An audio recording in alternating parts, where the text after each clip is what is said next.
Hello, dear students.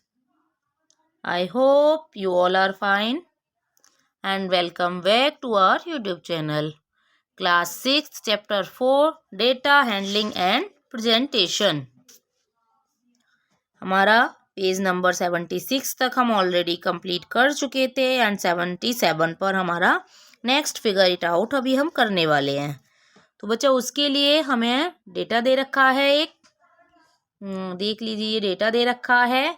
Sandhya ji हैं जिन्होंने अपनी क्लास के स्टूडेंट्स का शूज साइज जो है वो नोट किया है यहाँ पर, और उन्होंने फिर क्या किया है, then see arrange the shoes size of students in ascending order. उन्होंने असेंडिंग ऑर्डर में अरेंज किया है उस डेटा को। असेंडिंग ऑर्डर में बच्चा आप जानते होंगे कि ए फॉर असेंडिंग, असेंडिंग होता है आपका, एंड डी फॉर होता है हमारा डिसेंडिंग, डिसेंडिंग होता है। ए जो होता है हमारा 1 नंबर पर आता है एंड डी हमारा 4 नंबर पर आता है। देन 1 जो है वो छोटा है, 1 is the smallest number. Then आपको लर्न रखना है, रिमाइंड रखना है कि कैसे करेंगे आप लर्न इसको। A for ascending and ascending means smallest to greatest, आगे बढ़ते जाएंगे तो बड़ा होता जाएगा। And D for descending means 4 number पे आ रहा है हमारा, 4 नंबर हमारा 1 नंबर से बड़ा होता है। मीन्स जो 4 है वो बड़ा है और उसके बाद हम वापस आएंगे छोटे पे। तो मीन्स क्या हुआ डिसेंडिंग का, कि बड़े से छोटा। अगर आपको कभी ध्यान ना रहे तो आप कैसे याद रखोगे, A for 1 and D for 4, वहां से आपको ध्यान रहेगा कि हमारा असेंडिंग डिसेंडिंग क्या होता है। कभी कभी बच्चे कंफ्यूज हो जाते हैं ना, असेंडिंग एंड डिसेंडिंग में उल्टा कर देते हैं, तो आगे से उल्टा नहीं करना उसको। तो आज का जो हमारा फिगर इट आउट है वो इस डेटा पर ही है सारा, इस डेटा के अकॉर्डिंग ही हमें करना है। फर्स्ट क्वेश्चन है हमारा, help her to figure out the following.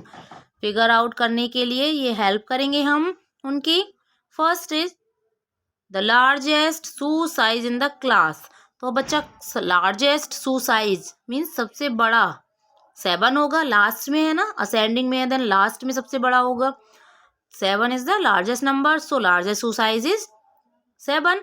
Now the smallest shoe size in the class is 3। सबसे छोटा जो होगा वो स्टार्टिंग में होगा फर्स्ट पे, then it is 3।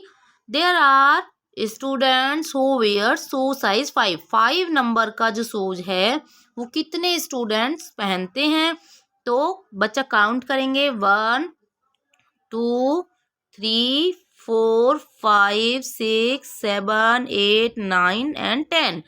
10 students where कर रहे हैं आपका 5 नंबर का shoes. Now there are students who wear shoe size larger than 4। 4 से जो बड़े हैं वो कितने स्टूडेंट्स के हैं अभी शूज, तो 10 तो हमारे 5 नंबर के थे एंड 6 नंबर के 11 12 13 14 and 15।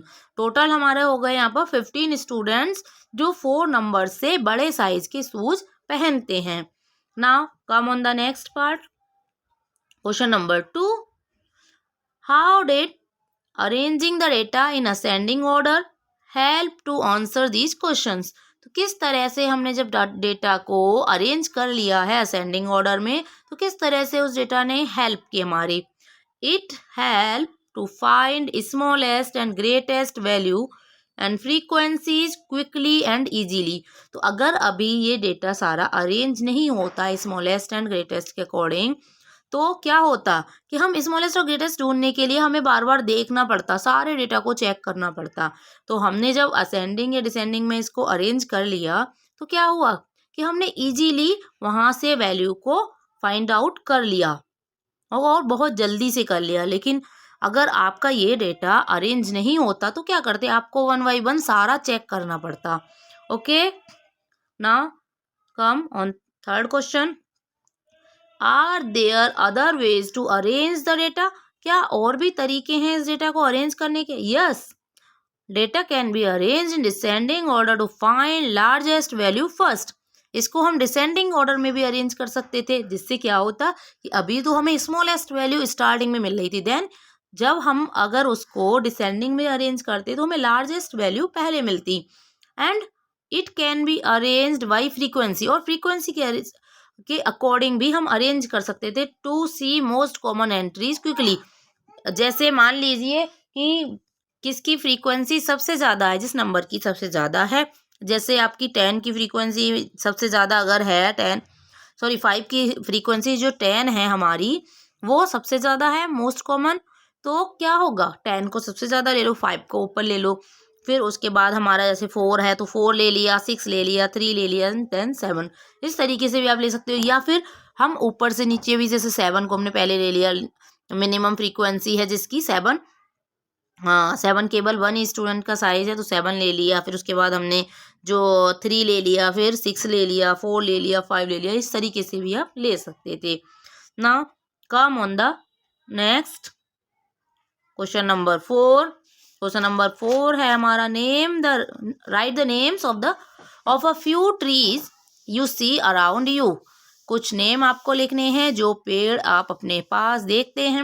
When you observe a tree on the way from your home to school और while walking from one place to another place.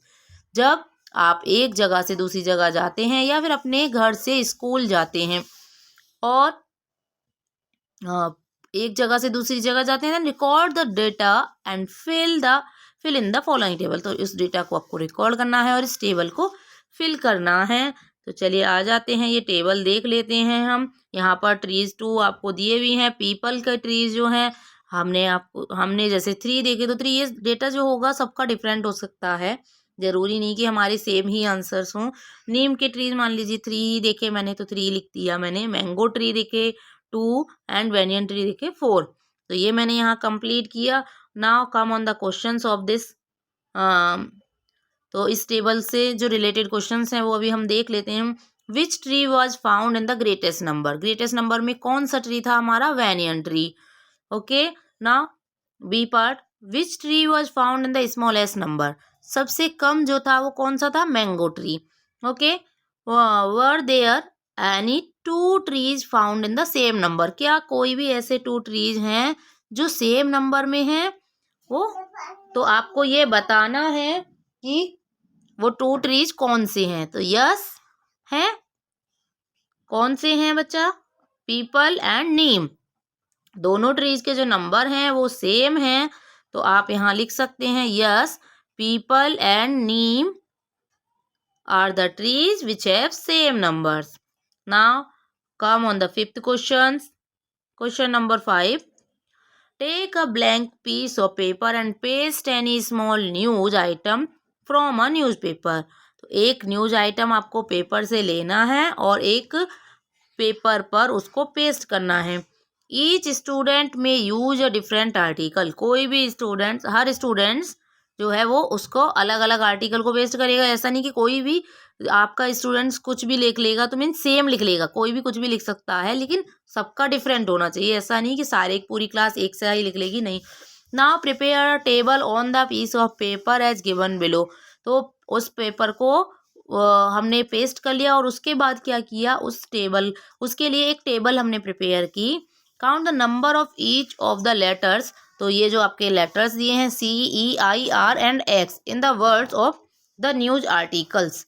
तो इन वर्ड्स को, न्यूज आर्टिकल्स के जो लेटर्स हैं हमारे, इनको हमने फिल कर लिया टेबल में। देन ये आपको टेबल यहाँ पर दी हुई है, लेटर्स दिए हैं इसमें, number of times found in the news items. C दिया है आपका, E दिया है, IRX। तो हमने जो पेस्ट किया उसमें 10 लेटर्स आ रहे थे C के, E के आपके 12 आ रहे थे, एंड आपका डिफरेंट भी हो सकता है, जरूरी नहीं सिमिलर हो। 15 हो रहा था हमारा I का, एंड R का हो रहा था 7, X का हो रहा था 5। Now any other letter of your choice. कोई भी आप अपनी चॉइस का दूसरा लेटर ले सकते हैं। तो मैंने यहाँ S लिया जो कि 9 थी। ओके, आप कोई भी दूसरा लेटर ले सकते हैं। नाउ ए पार्ट देखते हैं हम इसका, ए क्वेश्चन देखते हैं। The letter found the most number of times is, सबसे ज़्यादा नंबर ऑफ टाइम्स कौन सा लेटर हमें मिला, आई हमारा सबसे ज़्यादा था, 15 था। The letter found the least number of times, सबसे कम जो था वो हमारा एक्स था, एक्स हमारा कितना था, 5 था। नाउ सी पार्ट हमारा क्या कह रहा है, सी पार्ट हमारा कह रहा है list the 5 letters CEIRX in ascending order of frequency, हमें असेंडिंग ऑर्डर्स में अरेंज करना है इन लेटर्स को। असेंडिंग ऑर्डर में कैसे करेंगे, हम इनकी फ्रीक्वेंसीज देखेंगे, देन हम इनको अरेंज कर देंगे। तो सबसे कम जो फ्रीक्वेंसी थी वो किसकी थी, एक्स की थी, तो हमने सबसे पहले एक्स को लगा लिया। उसके बाद जो फ्रीक्वेंसी थी वो किसकी थी, हमारी आर की थी, 5, तो हमने उसे ही लगा लिया। ओके, उसके बाद जो हमारी थी आर की थी, फिर सी, ई एंड आई की सबसे ज़्यादा थी 15, तो हमने ऐसे असेंडिंग में उनको लगा दिया। नाउ इसका डी पार्ट था write the process you followed to complete this task, इस वर्क को आपको करने के लिए क्या प्रोसेस आपने किया, तो वो आपको यहाँ लिखना है। मैंने लिख दिया है अपना, और आप भी लिख सकते हैं अपना ऐसे ही, ज़रूरी नहीं कि ये भी आप सेम लिखें। आपने जो भी प्रोसेस फॉलो किया है उस प्रोसेस को आप लिख देंगे। आपको एक मैंने मेथड बता दिया है कि किस तरीके से लिखा जाता है। I selected a small newspapers article then pasted it on paper, then counted how many times the letters C, E, I, R and X appeared in the article and recorded the frequencies in the table। तो इस तरीके से ये लिख सकते हैं आप। इसका जो ई पार्ट है 5th का हमारा, वो आप खुद से करेंगे, क्योंकि इसमें क्या करना है, अपने फ्रेंड्स के साथ डिस्कस करना है कि उन्होंने क्या प्रोसेस जो है वो फॉलो किया है इस डेटा के लिए। एंड एफ पार्ट में पूछा है if you do this task, अगर आपने टास्क किया है विद अनदर न्यूज आइटम, दूसरे न्यूज आइटम्स के साथ, what process would you follow, तो क्या प्रोसेस आप फॉलो करेंगे। तो ये आप टैली मार्क्स जो हमने लास्ट वीडियो में सीखा था, टैली मार्क्स, वही प्रोसेस हम यहाँ भी फॉलो करेंगे। नाउ आपका न्यू टॉपिक अभी स्टार्ट हुआ इसमें, पिक्टोग्राफ। पिक्टोग्राफ जो है आपका क्या होता है वो अभी हम यहाँ देखेंगे। Pictograph, a pictograph represents data through pictures of objects, it helps answer questions about data with just a quick glance. तो मैं एक जो पिक्टोग्राफ होता है वो एक डेटा को ही रिप्रेजेंट करता है पिक्चर्स के थ्रू, और ये हेल्प करता है हमारी आंसर करने में क्वेश्चंस के, कैसे उस डेटा के बारे में जो क्वेश्चंस होते हैं उनके आंसर्स करने में हमारी हेल्प करता है। और कैसे हम कर पाते हैं, बहुत जल्दी से एक नज़र देखने में ही हम उसके आंसर्स को बता देते हैं। Pictographs are a nice visual and suggestive way to represent data. तो डेटा को रिप्रेजेंट करने के लिए पिक्टोग्राफ जो है एक अच्छा तरीका है विजुअल रिप्रेजेंटेशन के लिए। By reading a pictograph we can quickly understand the frequency of the different categories and comparison of these frequencies। तो हम पिक्चर्स को देखकर बहुत जल्दी से हम बता सकते हैं कि किसकी फ्रीक्वेंसी कितनी ज़्यादा है, किसकी फ्रीक्वेंसी कम है। वो सारी चीज़ें हमारे लिए और इजी हो जाती हैं पिक्टोग्राफ से। In a pictograph the categories can be arranged horizontally और वर्टिकली, हॉरिजॉन्टली या वर्टिकली भी हम उसमें अरेंज कर सकते हैं। तो हॉरिजॉन्टली आपका कैसे होता है, ऐसे लाइन में चलते हैं, एंड वर्टिकली में अप डाउन चलता है। ओके, इस तरीके से दोनों ही तरीके से आप कर सकते हैं, दोनों ही मेथड आपके लिए यूजफुल होते हैं। नाउ अ स्केल और की, फॉर एग्जाम्पल जैसे ये फेस आपका बनाया है तो ये 1 स्टूडेंट को भी इंडिकेट कर सकता है एंड 5 स्टूडेंट को भी कर सकता है। Is added to show what each symbol और पिक्चर रिप्रेजेंट। तो ये जो सिंबल है आपका, ये पिक्चर जो है वो बता रही है कि आपका कितने फेसेस हैं, कितने स्टूडेंट हैं, इसका आपका एक स्केल चलता है। तो चलिए आ जाते हैं अभी हम फिगर इट आउट पर, जो पेज नंबर 83 पर दिया है उसका क्वेश्चन नंबर 1 है आपका, the following pictograph shows the number of books borrowed by students.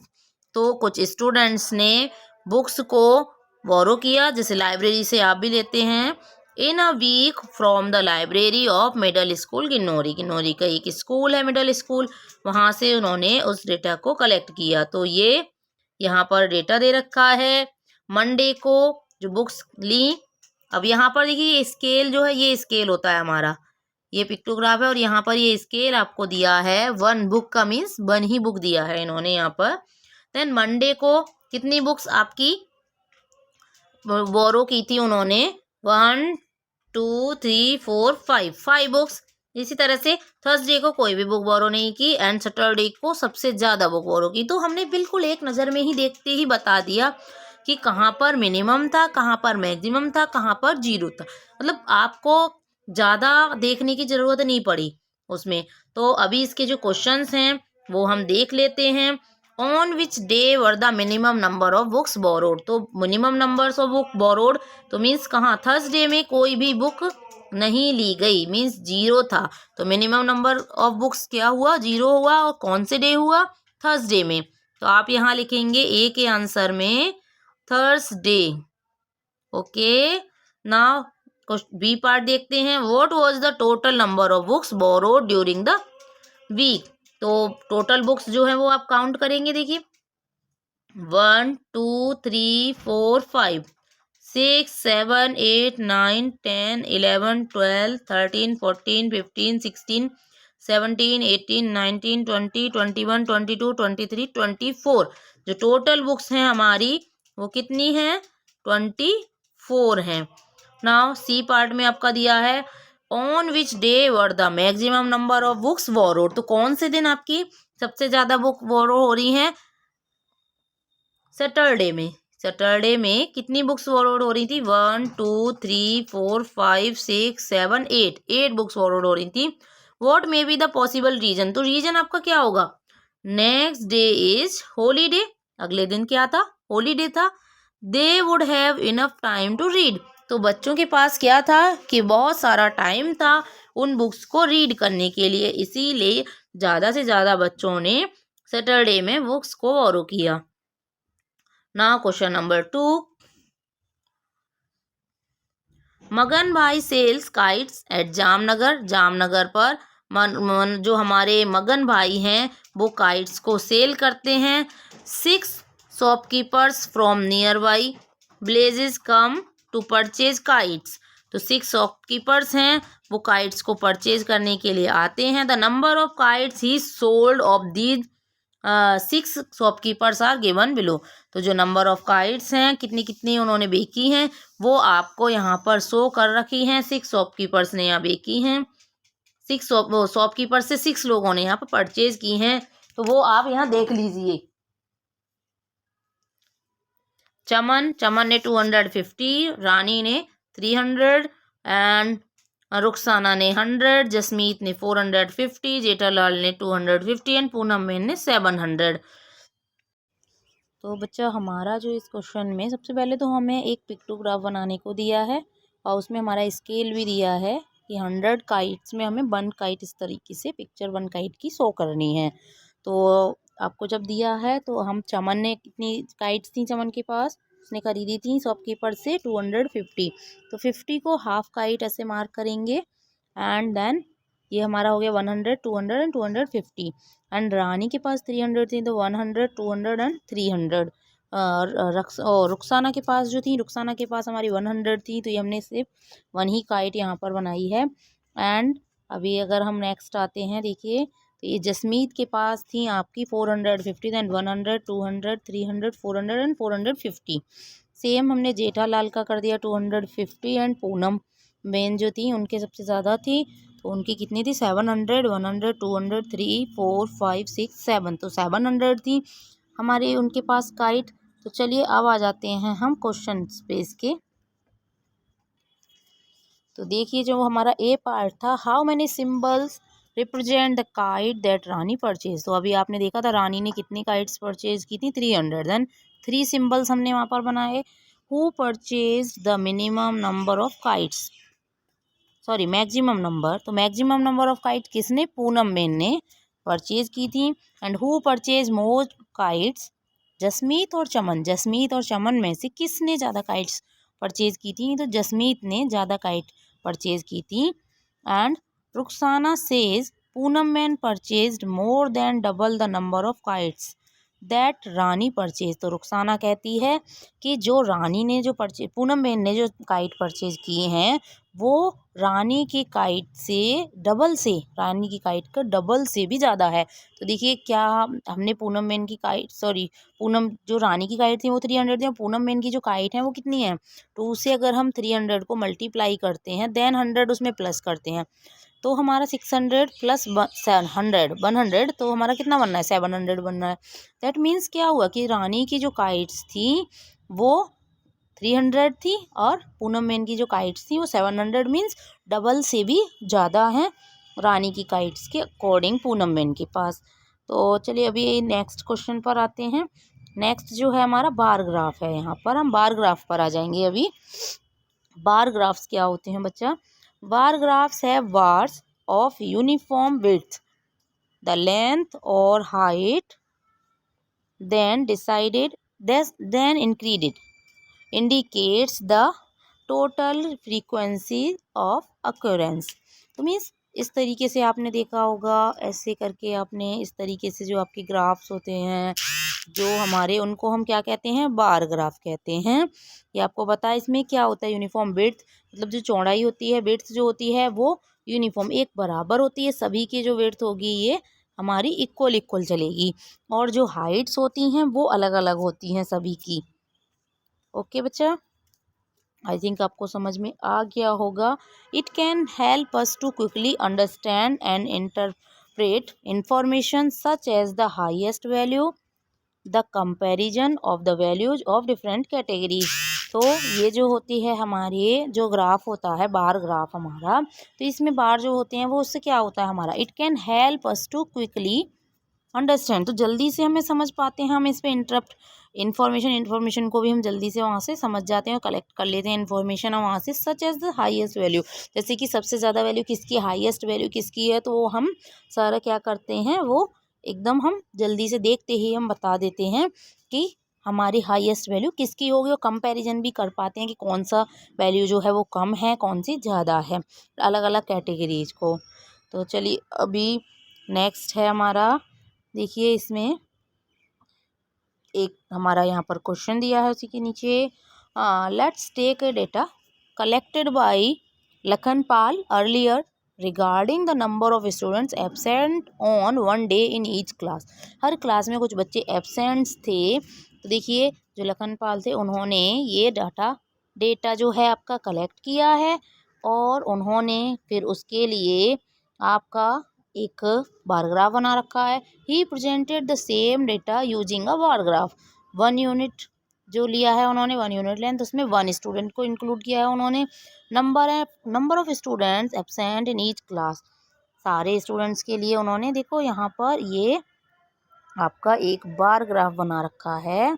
इसमें आपकी ये इधर नीचे जो दी है वो क्लास है और इधर नंबर ऑफ स्टूडेंट्स हैं ये आपके। तो आपको इसको देखकर बच्चा, जैसे फर्स्ट क्लास का है तो फर्स्ट क्लास में कितने 3 बच्चे एब्सेंट हैं, सेकंड क्लास में 5, थर्ड में 3, थर्ड में जो है वो 4 हैं, एंड फोर्थ में 3 हैं, एंड फिफ्थ क्लास में कोई भी बच्चा एब्सेंट है ही नहीं यहाँ पर, है ना। एंड सिक्स्थ में भी आपका 1 स्टूडेंट है एब्सेंट, 7th क्लास में 5 स्टूडेंट हैं, एंड 8th क्लास में आपके 7 स्टूडेंट एब्सेंट हैं। तो देखिए ये जो आपकी जो हाइट्स ये दी हैं, ये अलग अलग हाइट्स हैं, सारी डिफरेंट हाइट्स हैं सभी की, तो इन्हें देखकर आप पहचान सकते हैं कि किसकी हाइट कितनी है। देन ये आपको देखो आगे इसमें हमारा क्या दिया, ये कुछ क्वेश्चंस दिए हैं बच्चा, यहाँ पर आपको उसको हमें सॉल्व करना है उन क्वेश्चंस को इस बार ग्राफ के अकॉर्डिंग। तो in class 2 students were absent that day, तो स्टूडेंट जो हमारी क्लास 2 में एब्सेंट थे वो हमारे 5 स्टूडेंट एब्सेंट थे। तो आप देख सकते हैं यहाँ पर जो क्लास 2 है हमारी ये, उसमें कितने बच्चे एब्सेंट हैं, ये 5 बच्चे जो हैं वो एब्सेंट हैं, 5 student. And in which class were the maximum number of student absent, तो किस क्लास में सबसे ज़्यादा स्टूडेंट एब्सेंट थे, हमारे क्लास 8th में। अभी आपने देखा था ना हाईएस्ट जा रहा था हमारा क्लास 8 का bar graph. Then third, which class had a full attendance that day. तो भाई जिसकी अटेंडेंस में एक भी एब्सेंट ना हो बच्चा, वही तो हमारा फुल अटेंडेंस वाला होगा। तो क्लास 5th जो थी वहाँ पर एक भी बच्चा एब्सेंट नहीं था। देन जो अटेंडेंस थी वहाँ पर फुल थी। When making bar graphs, bars of uniform width can be drawn horizontally or vertically with equal spacing between them. सभी में जो स्पेस होता है बच्चा, बीच में जो स्पेस छूट रहा था इस तरीके से, वो क्या था, देखो इक्वल इक्वल था। इस तरीके से सारा जो था स्पेस वो सभी में इक्वल होता है। ओके, नेक्स्ट, द लेंथ और height of each bar represents the given number. जो लेंथ होती है वो क्या रिप्रेजेंट करती है, हाइट जो होती है वो रिप्रेजेंट करती है। As we saw in pictograph, तो पिक्टोग्राफ में हमने ये देखा, we can use a scale और key when the frequencies are larger. तो क्या हम एक जब ज़्यादा बड़ी फ्रीक्वेंसी आ जाती है उनके लिए क्या करना पड़ता है, हमें एक स्केल को मानना पड़ता है, कंसीडर करना पड़ता है। Let us took at an example of vehicular traffic at a busy road. एक बिजी रोड पे क्रॉसिंग इन दिल्ली, दिल्ली में जो बिजी रोड है एक, उस पे ट्रैफिक है और वहाँ पे नंबर ऑफ व्हीकल्स को काउंट किया गया है, which was studied by the traffic police, जो कि ट्रैफिक पुलिस ने स्टडी किया था ऑन अ पर्टिकुलर डे, एक पर्टिकुलर डे पे। The number of vehicles passing through the crossing, जो नंबर ऑफ व्हीकल पास हो रहे थे वहाँ से क्रॉसिंग से, ईच आर हर घंटे 6 AM to 12 noon 6 बजे से 12 बजे तक, is shown in the bar graph. तो बार ग्राफ में शो किया गया है। 1 unit of length stand for 100 vehicle, means 1 unit जो लेंथ जा रही है वो 100 व्हीकल्स के लिए है। तो देखिए ये यहाँ पर इस तरीके से ये बार ग्राफ हमारा दिया है। ये हमारा टाइम इंटरवल है 6 to 7 hour, 7 to 8 hour, 8 to 9। तो सबसे ज़्यादा देखिए बच्चा किसका जा रहा है, ये सबसे ज़्यादा जा रहा है 7 to 8 वाला। 7 to 8 AM पर सबसे ज़्यादा व्हीकल है, सबसे कम जो थे मिनिमम थे 6 to 7 AM थे। देन आ जाइए नीचे, देखिए यहाँ पर इसमें आपका लिखा भी आपकी बुक में, we can see that the maximum traffic at the crossing is shown by the longest bar. For the interval 7 to 8 AM, the bar graph shows that 1200 vehicles passed through the crossing at the time। तो जो हमारा 7 to 8 का था वहाँ पर 1200 bars जो 1200 vehicles जो थे हमारे वहाँ से पास हो रहे थे। The second longest war is 8 to 9। जो सेकेंड लॉन्गेस्ट था हमारा 8 to 9 था। ये देख लीजिए सेकेंड लॉन्गेस्ट जो है हमारा 8 to 9 वाला है। एंड अभी आगे पढ़ते हैं, देखिए क्या और दिया है इन्होंने, हमें दिया है during that time 1000 vehicles pass through the crossings. तो उस टाइम पे 8 से 9 के बीच में हमारे कितने 1000 व्हीकल्स वहाँ से पास हो रहे थे। The minimum traffic is shown by the smallest bar. तो सबसे ज़्यादा जो कम थे व्हीकल पास हुए थे वो सबसे छोटे बार से शो किया गया है। The bar for the time interval 6 to 7 AM, during that time only about 150 vehicle pass through the crossing. तो 6 से 7 AM के बीच में जो व्हीकल्स पास हो रहे थे वो सिर्फ कितने व्हीकल्स पास हुए थे, वहाँ से 150 व्हीकल्स पास हुए थे। The second smallest was that for the time interval 11 AM to 12 noon। तो 11 AM से 12 noon तक जो व्हीकल्स पास हो रहे थे वहाँ से 600 व्हीकल्स ही पास हो रहे थे उस क्रॉसिंग से। The total number of cars passing through the crossing during the 2 hour interval 8 AM and 10 AM as shown by the bar graph is about 1000 plus 1800 vehicles. उन 2 hours में जो व्हीकल्स पास हो रहे थे 1800 व्हीकल्स हमारे वहाँ से पास हो रहे थे। तो आ जाइए, यहाँ कुछ क्वेश्चंस हैं, नेक्स्ट फिगर इट आउट है हमारा, कुछ क्वेश्चंस दिए हैं इसमें, उन्हें हम यहाँ पर देख लेते हैं। तो बच्चे देख लीजिए यहाँ पर फिगर इट आउट हमारा पेज नंबर 88 पर। How many total cars pass through the crossing between 6 AM and noon. तो 6 AM से 12 नून तक जो बच्चे व्हीकल्स से हमारे, वो कितने व्हीकल्स थे ये हम यहाँ से मिनिमम से काउंट करते हैं मिनिमम मैक्सिमम 150, 1200, 1800, 700, 600 सारे हमने जब प्लस किए तो कितने पास हुए हमारे 4450 कार्स और व्हीकल्स वहाँ से हमारी पास हुई। Okay, now come on the next question. Question number 2. Why do you think so little traffic occur during the hour of 6 to 7 a.m. as compared to the other hour from 7 a.m. to noon?